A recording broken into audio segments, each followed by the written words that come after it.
Bismillahirrahmanirrahim. Assalamualaikum warahmatullahi wabarakatuh. Selamat malam, salam sejahtera untuk semuanya ya. Semangat belajar di tengah pandemi COVID ya. Dan juga pembelajaran daring ini adalah mudah-mudahan sementara dan juga tetap semangat ya di dalam pembelajaran, menyimak pembelajaran, membaca buku ya terkait dengan materi yang saya sampaikan ya. Dan juga ya di dalam pertemuan ini ya kembali berjumpa dengan saya, Juhari, dosen pengampu mata kuliah kewirausahaan Distikes Abdinusa Pangkal Pinang. Baiklah, untuk memulai ya materi pada pertemuan yang keempat ini ya, itu materi tentang bagaimana menilai kebutuhan usaha. Jadi seorang wirausaha ya, itu sebelum dia membuka usaha, dia harus menganalisis kebutuhan usaha terkait dengan biaya-biaya prainvestasi, kemudian biaya investasi, kemudian juga biaya modal kerja. Jadi sebelum melakukan usaha, tetap melakukan menilai kelayakan daripada kebutuhan-kebutuhan usaha apa saja terkait dengan pembiayaan usaha. Baiklah Bapak Ibu ya, di dalam kesempatan ini saya akan menjelaskan ya pengantar daripada menilai kebutuhan usaha. Jadi usahanya dipilih usaha apa saja sesuai dengan keminatan ya, peminatan dari Bapak Ibu ya. Bisa sebagai usaha utama dan bisa juga sebagai usaha sampingan ya. Dan juga usaha ini ya sebelum action ya itu perlu di visibility ya terkait dengan kebutuhan usaha. Apa bahasan di dalam menilai kebutuhan usaha ini? Yang pertama adalah bagaimana kita secara epistemologi untuk mengartikan ya bagaimana kebutuhan usaha. Kemudian juga tujuan menilai kebutuhan usaha, kemudian juga cara menilai kebutuhan usaha, kemudian juga ya macam-macam biaya kebutuhan usaha, kemudian contoh biaya kebutuhan usaha. Baik. Untuk pertama ya, tujuan pembelajaran terkait dengan menilai kebutuhan usaha ini ya, di mana diharapkan mahasiswa mampu memahami tentang bagaimana cara menilai kebutuhan usaha yang tepat, serta mengetahui betapa pentingnya menilai kebutuhan usaha di masa mendatang yang akan kita dirikan ya. Nah ini. Kemudian pengertian kebutuhan usaha ini adalah segala sesuatu yang harus dipenuhi perusahaan untuk mendirikan dan menjalankan usaha dari awal perusahaan didirikan hingga perusahaan itu beroperasi. Kemudian kebutuhan usaha yang diperlukan terdiri dari berbagai jenis tergantung dari bidang usaha masing-masing. Artinya berdasarkan peminatan dan juga bisa berdasarkan bakat ataupun potensi dari usaha yang akan digarap. Artinya jenis dan jumlah kebutuhan antara satu bidang dengan bidang yang lain ya jelas berbeda.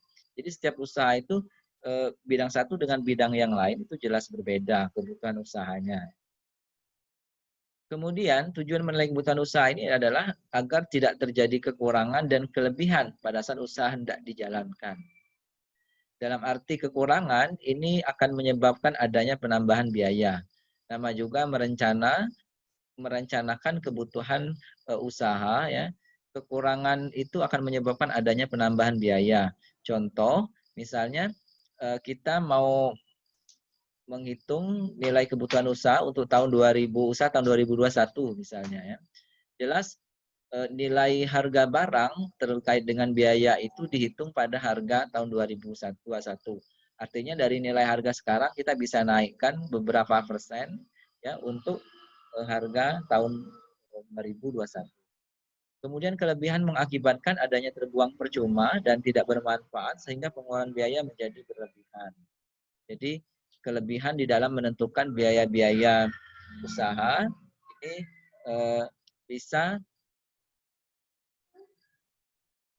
bisa berdampak ya kelebihan daripada uang yang dikeluarkan. Kemudian cara menilai kebutuhan usaha, yang pertama adalah jumlah kebutuhan usaha perusahaan dapat disesuaikan dengan tujuan perusahaan saat ini. Namun dapat pula dibuat kebutuhan untuk beberapa periode ke depan. Jadi penyusunan kebutuhan ini harus dilakukan secara benar sehingga tidak ada ketinggalan. Jadi memang di dalam membuat biaya kebutuhan usaha itu harus rinci, harus detail ya, dari A sampai Z, dari mulai biaya pra studi kelayakan ya, kemudian pra investasi sampai dengan modal kerja ya. Berikutnya, cara menilai kebutuhan usaha itu yang kedua adalah setelah jenis-jenis kebutuhan disusun secara lengkap, langkah selanjutnya adalah menentukan komponen harga setiap jenis kebutuhan. Jadi harga pada setiap jenis komponen yang ditetapkan harus benar-benar sesuai dengan harga pasar ya.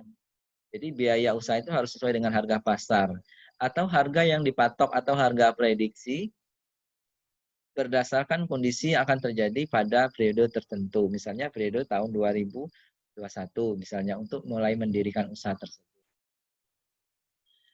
Kemudian yang ketiga, hasil penilaian kebutuhan usaha dapat disusun secara rinci sehingga terlihat secara jelas apa saja jenis kebutuhan usaha yang diperlukan. Selain itu dapat diketahui jumlah biaya setiap komponen dan pada akhirnya dapat dihitung total biaya yang dibutuhkan untuk mendirikan atau menjalankan usaha tersebut. Kemudian berikutnya adalah bagaimana macam-macam biaya kebutuhan usaha itu. Yang pertama adalah biaya prainvestasi ya. Jadi biaya prainvestasi ini adalah biaya yang akan dikeluarkan perusahaan dalam rangka memulai suatu usaha.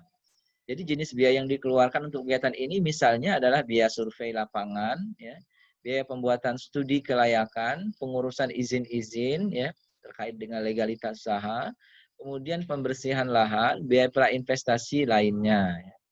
Jadi biaya lobi misalnya ya dan biaya apa namanya konsumsi atau transportasi ke tempat rencana usaha ini masuk di dalam biaya prainvestasi.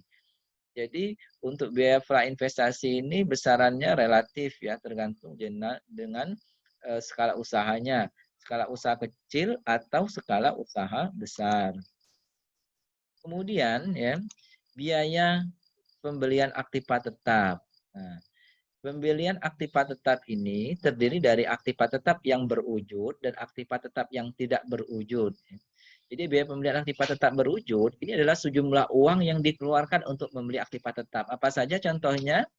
Contohnya ada tanah, ada bangunan, kemudian membeli mesin-mesin, peralatan kantor, kendaraan operasional, inventaris kantor, seperti meja, kursi, komputer, dan barang-barang yang sifatnya tahan lama dan memiliki penyusutan dan juga tidak memiliki penyusutan.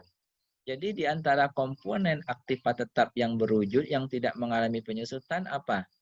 Adalah tanah yang tidak mengalami penyusutan ya.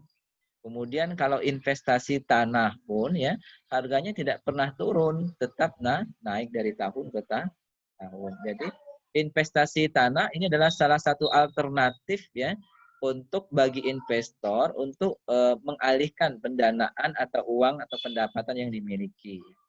Sementara itu aktiva yang tidak berwujud contohnya apa? Ya pembelian lisensi, kemudian juga hak paten atau sistem franchising seperti waralaba ya.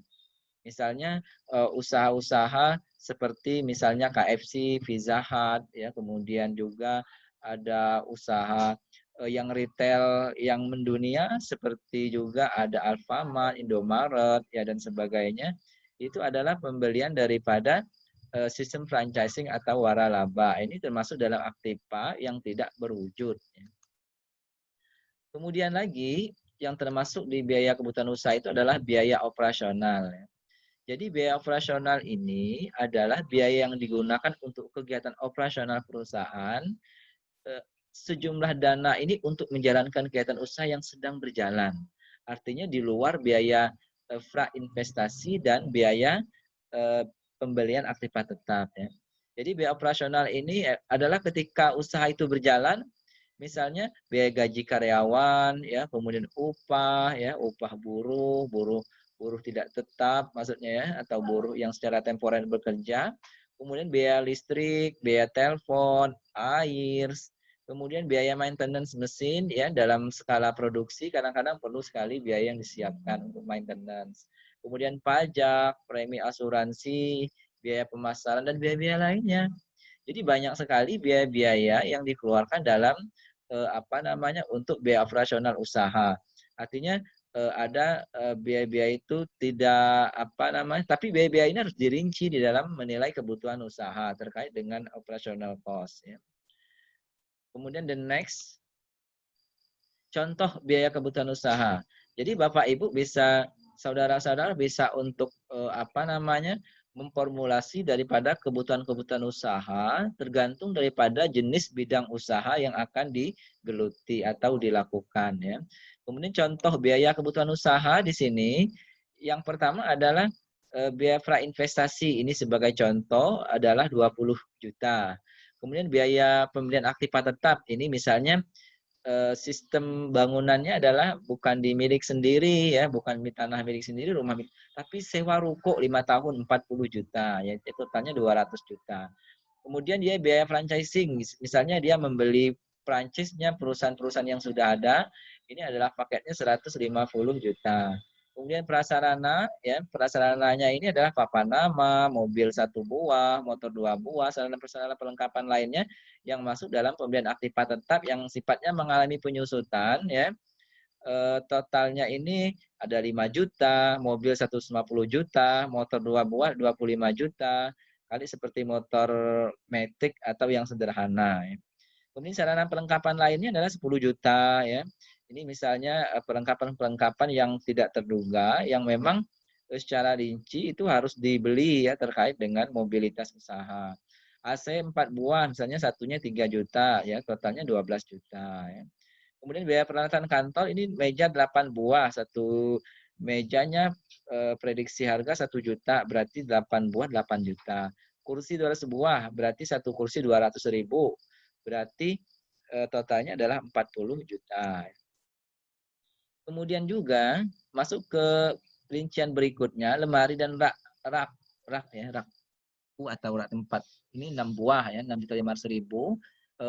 Whiteboard atau papan tulis di sini 5 juta, kemudian OHV ya, ataupun InFocus kali ya, ataupun LCD ya, LCD 3 buah misalnya 10 juta, kemudian komputer 2 buah 4 juta, 8 juta, telepon ya 2 buah 3 juta, mesin fax ya jika diperlukan, tapi sekarang kita bisa tukar dengan yang lain. Kalau mesin fax kan bisa sekarang ini pengiriman bisa via email ya kan, atau media-media pengiriman surat elektronik lainnya ya.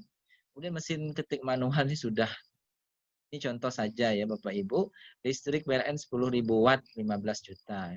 Kemudian biaya modal kerja, biaya bahan ajar selama 6 bulan 5 juta, biaya tenaga kerja selama 6 bulan 45 juta, biaya listrik, air, telepon, dan lainnya 30 juta. Jadi rincian biaya di sini adalah tergantung dengan skala usahanya, bidang apa ya. Kemudian kita jumlahkan jumlah kebutuhan investasinya adalah 749 juta. Kemudian dana yang tersedia ini modal sendirinya 500 juta. Kemudian dana pinjaman berarti 249 juta. Nah, apakah kondisi ini masih sehat ya bagi kelayakan usaha? Sebenarnya kalau dikatakan sehat ya kurang sehat begitu. Karena nilai pinjamannya itu lebih dari lebih dari 30% ya. Jadi kurang sehat. Tapi ini bisa dikatakan layak ya untuk mendirikan usaha.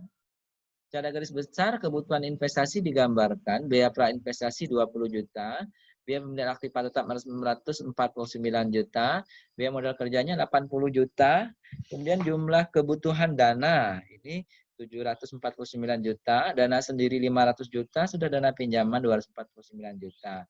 Nah, harapannya usaha ini nantinya bisa berkembang dan juga di dalam cash flow ya, penerimaannya per bulan itu bisa uang kembali dan menutupi kewajiban-kewajiban utang dalam jangka pendek. Baik Bapak Ibu, itu terkait dengan menilai kebutuhan usaha, saya sudah contohkan. Di sini nantinya ya, kita ada tugas yang kedua selain dari tugas observasi ya, 2 minggu yang lalu ya. Untuk tugas yang kemarin itu silahkan kumpul di kolom classwork ya dengan di scan PDF, kemudian dikumpul ya, tulis nama dan NIM-nya ya. Kemudian untuk tugas 2 ini ada lagi Bapak Ibu ya, terkait dengan penilaian tugas kita mata kuliah kewirausahaan ya, membuat kasus analisis kebutuhan usaha di bidang kesehatan. Misalnya toko obat, home care, ataupun apotik, ataupun usaha klinik kesehatan, klinik kecantikan, ya, dan banyak lagi usaha-usaha di bidang kesehatan, ya, toko obat herbal dan sebagainya. Jadi tugas 2 ini, ya, Bapak Ibu anggaplah usaha itu adalah usaha Bapak Ibu sendiri yang mau direncanakan untuk dilakukan sendiri, ataupun usaha ini nanti ataupun usaha ini usaha yang sudah dilakukan. Jadi usaha-usaha ini misalnya Bapak Ibu punya usaha apa ya, produk herbal, itu harus punya apa, perhitungan biaya kebutuhan usaha ini ya, supaya kita bisa tahu berapa sih biaya yang dibutuhkan secara secara menyeluruh ya, dari aspek pola investasi sampai dengan biaya modal kerja. Kemudian nantinya kita bisa menghitung return-nya, perputaran modal, itu kapan BEP-nya, kemudian kapan keuntungan itu diperoleh, pada tahun pertama kah, pada tahun kedua, atau pada tahun ketiga. Jadi sebagai seorang entrepreneur, kita harus bisa untuk membaca kebutuhan-kebutuhan usaha ini ya. Jadi ini terkait dengan usaha. Bapak Ibu, baiklah untuk materi pertemuan keempat ini sekian cukup sampai di sini ya. Mohon maaf ada hal yang salah dan kurang berkenan ya. Nanti untuk pembelajaran saya infokan lagi, untuk pembelajaran silahkan nanti link materi ini ya, video ini saya akan sharekan di YouTube, kemudian di YouTube nanti link YouTube itu akan saya sharekan di Google Classroom. Nanti untuk absen seperti biasa silahkan komen di Google Classroom ya, di bawah materi usaha. Dan untuk pengumpulan tugas ini ya, tugas ini boleh diketik Bapak Ibu ya, terkait dengan mulai kebutuhan usaha ini ya, atau boleh juga ditulis. Kemudian nantinya ya, di scan PDF ya, jangan lupa tulis nama dan NIM-nya, dikumpulkan di kolom classwork ya, pada penugasan di Google Classroom ya. Baik, Bapak Ibu ya, semangat belajar. Kalau mau ada yang ditanyakan silahkan ditanyakan nantinya di chat Google Classroom ataupun chat WAG nantinya terkait dengan hal-hal yang mau ditanyakan, baik mengenai materi hari ini maupun mengenai tugas-tugasnya. Kemudian juga setiap penugasan ini wajib untuk dikumpulkan karena sebagai penilaian tugas kita ya. Baik Bapak Ibu ya, terima kasih perhatiannya. Jangan lupa ya video ini disimak dengan sebaik-baiknya, kemudian juga di like, subscribe, dan juga share ya. Terima kasih, semoga bermanfaat. Sukses untuk semuanya ya. Semangat belajar daring di tengah Covid ya. Assalamualaikum warahmatullahi wabarakatuh. Selamat malam.